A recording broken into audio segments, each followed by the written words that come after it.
Hi everyone, welcome back. Today we're going through the latest Wuthering Waves version 3.1 banner leaks.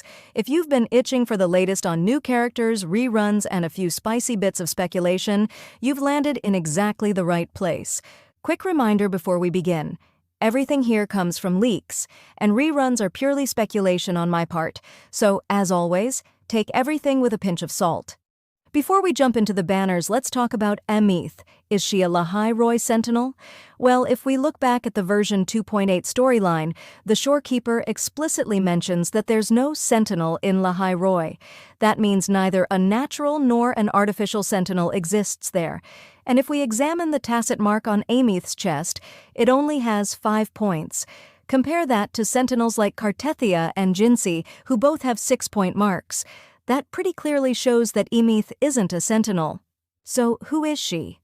My guess, and this is just speculation, is that she might be a mythical guardian of Lahai-Roi, an artificial being designed to guide, protect, and maybe even act as the core of the region itself. She could be tied to Lahai-Roi's very existence and possibly connected to the Rover's legacy, kind of like the shorekeeper. Exciting, right? All right, now let's talk about version 3.1, which is expected to launch on February 6th. Phase 1 brings Aemeath as a 5-star fusion main DPS who uses a sword. She focuses on resonance liberation damage and primarily utilizes the fusion burst effect. Her kit revolves around Toon Rupture Response and Toon Strain Response, which sounds super fun to experiment with. Here's a quick breakdown of how the Fusion Burst effect works. When Fusion Burst stacks reach their maximum, all stacks are consumed to trigger an explosion that deals fusion damage around the target. Fusion Burst can stack up to 10 times by default, and the higher the stacks, the more damage it deals. Sharing her spotlight is Chisa, a 5-star Havoc supportive debuffer and healer wielding a broad blade. She excels at grouping enemies, shredding defenses, healing, and shielding, making her an amazing enabler for any team focused on negative status effects. Another huge highlight for 3.1 is that the Rover finally gets a fusion element. They'll also receive their school uniform skin. We've been enrolled in Stardorch Academy since version 3.0, but we've never had a proper student outfit, so this is a big deal. I'm honestly so excited to see the Rover fully in school mode.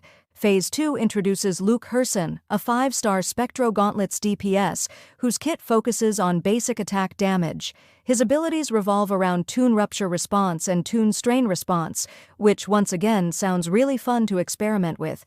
Sharing his stage is Galbrena, a 5-star fusion character who fights with pistols. Her entire playstyle revolves around building up Sinflame and Afterflame to transform into her demon hypostasis state, which is every bit as flashy and powerful as it sounds. Rounding out Phase 2 is Qiuyuan, a 5-star arrow sub DPS and support who wields a sword. His lightning-fast attacks, incredible echo skill synergy, and team buffs, especially crit damage, make him a total powerhouse in the right setup. So now that we've laid everything out, I have to ask, who are you most excited to pull for in version 3.1? I honestly can't wait to try out Aemeath and see the Rover in their new school uniform.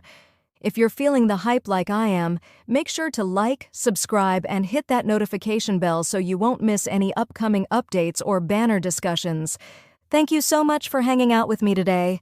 I love sharing these leaks and theories with all of you, and I can't wait to see how this next version shakes up our teams.